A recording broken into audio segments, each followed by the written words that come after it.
Christmas കാലമായാൽ പുൽക്കൂടുകൾക്കും നക്ഷത്രങ്ങൾക്കുമൊപ്പം തലയെടുപ്പോടെ ഉയർന്നു വരുന്ന ഒന്നാണ് ക്രിസ്മസ് മരങ്ങൾ.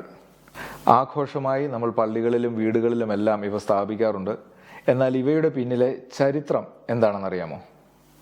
ഞാൻ ഷിജോ പാറക്കാടൻ, സി ഷാർപ്പിന്റെ പുതിയൊരു വീഡിയോയിലേക്ക് സ്വാഗതം. ക്രിസ്തുവിന്റെ ജനനം ഡിസംബറിൽ ആഘോഷിക്കുവാൻ തുടങ്ങുന്ന കാലം മുതൽ പുൽക്കൂടുകളും നക്ഷത്രങ്ങളും എല്ലാം ഈ ആഘോഷത്തിന്റെ ഭാഗമാണ്. എന്നാൽ അന്നൊന്നും ക്രിസ്മസ് മരങ്ങൾ ആഘോഷത്തിൽ ഉണ്ടായിരുന്നില്ല. പക്ഷേ ആഘോഷങ്ങൾക്ക് വേണ്ടി മരങ്ങളെ അലങ്കരിക്കുന്ന രീതി വളരെ കാലം മുമ്പ്, അതായത് ക്രിസ്തുവിന്റെ ഒക്കെ കാലം മുൻപ് തന്നെ ഉണ്ടായിരുന്നു എന്ന് വേണം മനസ്സിലാക്കാൻ. യൂറോപ്പിന്റെ പല ഭാഗങ്ങളിലുമുള്ള ആളുകൾ അവരവരുടേതായ ആഘോഷങ്ങൾക്ക് അവരവരുടേതായ രീതിയിൽ അതത് സമയത്ത് മരങ്ങൾ അലങ്കരിക്കുകയും ആഘോഷിക്കുകയും ചെയ്യുമായിരുന്നു. എന്നാൽ ക്രിസ്തുമസുമായി ബന്ധപ്പെട്ട് ക്രിസ്മസ് സമയത്ത് ഒരു മരം അലങ്കരിച്ചു വെച്ചത് ആദ്യമായി ചെയ്തത് 15-ാം നൂറ്റാണ്ടിലാണ്. യൂറോപ്യൻ രാജ്യമായ ലിവോണിയയിലാണ് ഈ സംഭവം നടന്നത്. ഇന്ന് ആ രാജ്യത്തിന്റെ പേര് ലാറ്റ്വിയ എന്നാണ്. പിൽക്കാലത്ത് വടക്കൻ ജർമ്മനിയിലും ഇതുപോലെ തന്നെ ക്രിസ്മസ് കാലത്ത് മരങ്ങൾ അലങ്കരിക്കുന്ന ഒരു രീതി ഉണ്ടായിരുന്നു. മരങ്ങളിൽ മധുര പലഹാരങ്ങളും മിഠായികളും മറ്റും കുട്ടികൾക്ക് വേണ്ടി കെട്ടിയിടുന്നതായിരുന്നു അവിടുത്തെ ഒരു രീതി. കുട്ടികൾ അത് വന്ന് പറിച്ചുകൊണ്ട് പോയി ഭക്ഷിക്കും. വീണ്ടും കാലം കഴിഞ്ഞു പോയപ്പോൾ ക്രിസ്മസിന്റെ സമയത്ത് നഗരത്തിൽ ആളുകൾ കൂടുന്ന ഒരു പ്രധാന ഭാഗത്ത് ഒരു വലിയ മരം ഉയർത്തുകയും അവിടുത്തെ വീടുകളിൽ നിന്നും അവരുടെ വീടുകളിൽ തന്നെ പാചകം ചെയ്ത ബിസ്ക്കറ്റുകൾ, കുക്കീസ്, ഡ്രൈ ഫ്രൂട്ട്സ്, ആപ്പിൾ, പിന്നെ ഉണങ്ങിയ ഇറച്ചി, അതുപോലത്തെ ഭക്ഷ്യവസ്തുക്കളും കമ്പിളി വസ്ത്രങ്ങൾ, വാക്കിംഗ് സ്റ്റിക്ക്, പിന്നെ ഇന്നത്തെ കാലത്തെ പോലല്ല അന്നത്തെ കാലത്ത് വളരെ വിലപിടിപ്പുള്ള വസ്തുവായിരുന്ന മെഴുകുതിരികൾ, ഇവയൊക്കെ കൊണ്ട് കെട്ടി തൂക്കിയിടുമായിരുന്നു. അതൊക്കെ കൊണ്ടാണ് ഈ മരങ്ങൾ അലങ്കരിച്ചിരുന്നത് ആ കാലത്ത്. ഇത് എന്തിനായിരുന്നു എന്ന് ചോദിച്ചാൽ, ആ കാലത്ത് അവിടെ ഉണ്ടായിരുന്ന ദരിദ്രരായ ആളുകൾക്ക് ഈ വസ്തുക്കൾ വന്ന് എടുത്തുകൊണ്ട് പോയി അവരുടെ വീടുകളിൽ കൊണ്ടുപോയി കുടുംബസമേതം ഒരുമിച്ചിരുന്ന് ഈ ഭക്ഷണം പാചകം ചെയ്ത് കഴിക്കുവാൻ ഒരു അവസരം കൊടുക്കുകയായിരുന്നു. പ്രത്യേകിച്ച് മഞ്ഞുകാലമായതിനാൽ ഇവർക്ക് പുറത്തുപോയി ഭക്ഷണം ശേഖരിക്കുവാൻ സാധിക്കാത്ത ഒരു അവസരമുള്ളപ്പോൾ ഓൾറെഡി ഇത് ചെയ്തു വെച്ചിരിക്കുന്ന ധനികരായ ആളുകൾ ദരിദ്രർക്ക് വേണ്ടി ഇത് കൊടുക്കുന്ന ഒരു രീതിയായിരുന്നു ക്രിസ്മസ് മരങ്ങൾ ഉയർത്തിയിരുന്നത്. ദരിദ്രരും അശരണരുമായ ആളുകളെ വളരെ സ്നേഹത്തോടെ കരുതുകയും പരിപാലിക്കുകയും ചെയ്തിരുന്ന ഒരു രീതിയായിരുന്നു ക്രിസ്മസ് മരങ്ങൾ കൊണ്ട് ഉദ്ദേശിച്ചിരുന്നത് എന്ന് വേണം മനസ്സിലാക്കാൻ. 16-ാം നൂറ്റാണ്ടിൽ കത്തോലിക്ക സഭയുടെയും പോപ്പിന്റെയും പരമാധികാരത്തെ ചോദ്യം ചെയ്തുകൊണ്ട് Martin Luther king Protestant reformation movement ആരംഭിച്ചു. തുടർന്ന് അക്കാലത്ത് കത്തോലിക്ക സഭയുടെ ക്രിസ്മസ് ആഘോഷ രീതിയായിരുന്ന പുൽക്കൂടും നക്ഷത്രങ്ങളും ഒക്കെ മാറ്റി അതിന് പകരം ക്രിസ്മസ് മരങ്ങൾ അവരുടെ വീടുകളിൽ ഉയർത്തുവാൻ തുടങ്ങി. ഇതേ സമയത്ത് തന്നെയാണ് മെഴുകുതിരികൾ ക്രിസ്മസ് മരങ്ങളിൽ കത്തിച്ചു വെച്ച് അലങ്കരിക്കുന്ന രീതിയും മാർട്ടിൻ ലൂതർ കിങ് തുടങ്ങിയത് എന്ന് വിശ്വസിക്കപ്പെടുന്നു. ലൂതറൻ സഭയുടെ വ്യാപനത്തോടുകൂടി ഈ രീതി ലോകത്ത് പല രാജ്യങ്ങളിലേക്കും വ്യാപിച്ചു എന്ന് വേണം പറയാൻ. പിരമിഡ് രൂപത്തിൽ മരക്കഷ്ണങ്ങൾ അടുക്കി വെച്ച് അതിൻ്റെ മേൽ എവർഗ്രീൻ ഇലകൾ കൊണ്ട് അലങ്കരിച്ച് അതിൻ്റെ മുകളിൽ മെഴുകുതിരികൾ കൊണ്ട് അലങ്കരിക്കുന്ന അങ്ങനെ ഒരു ക്രിസ്മസ് മരങ്ങൾ ഉണ്ടാക്കുന്ന രീതി പല ഭാഗങ്ങളിലും അപ്പോൾ ആചരിച്ചു പോന്നിരുന്നു. ഇതെല്ലാം ലൂതറൻ സഭ അംഗങ്ങൾ മാത്രമാണ് ചെയ്തിരുന്നത് എന്ന് പ്രത്യേകം ഓർക്കണം.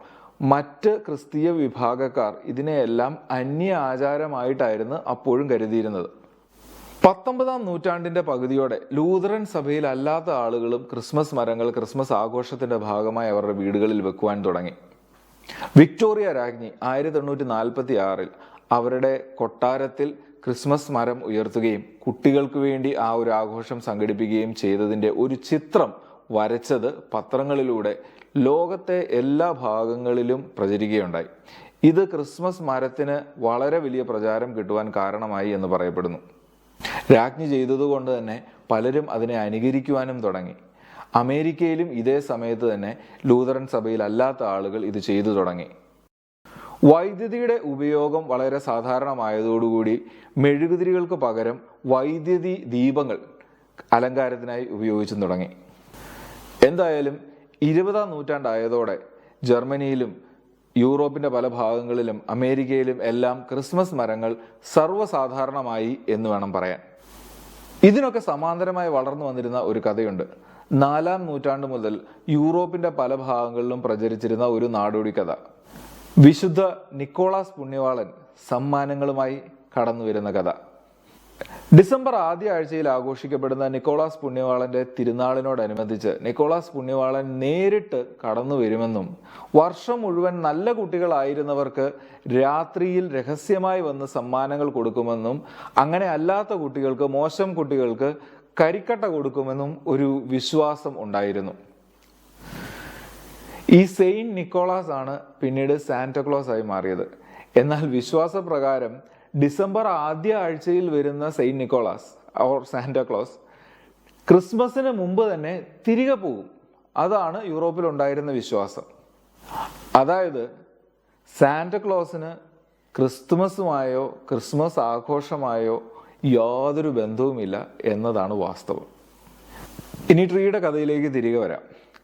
20-ാം നൂറ്റാണ്ടോടെ അമേരിക്കയിൽ ക്രിസ്മസ് ട്രീയുടെ ഉപയോഗം വളരെ വ്യാപകമായി എന്ന് നേരത്തെ പറഞ്ഞുവല്ലോ. അമേരിക്കയിൽ വിശ്വാസങ്ങളുടെ പ്രാധാന്യം കുറയുകയും ആഘോഷങ്ങളുടെ പ്രാധാന്യം കൂടുകയും ചെയ്ത ഒരു കാലഘട്ടമായിരുന്നു അത്. നല്ലത് എന്ന് തോന്നുന്ന എല്ലാ ആഘോഷങ്ങളും എല്ലാ ആചാരങ്ങളും അവർ സ്വീകരിച്ചു പോന്നു. 3000 വൈദ്യുതി ബൾബുകളുടെ അലങ്കാരത്തോടെ നാഷണൽ ക്രിസ്മസ് ട്രീ പ്രസിഡന്റിന്റെ നേതൃത്വത്തിൽ സ്ഥാപിച്ചു. അതോടെ കഥ വീണ്ടും മാറി. ഡിസംബർ മുഴുവൻ നീണ്ടു നിൽക്കുന്ന അവധിക്കാല ആഘോഷത്തിന്റെ ഒരു ചിഹ്നമായി മാറി ക്രിസ്മസ് ട്രീ. സമ്മാനങ്ങളുമായി വരുന്ന സാന്റാക്ലോസിനെയും വെറുതെ വിട്ടില്ല.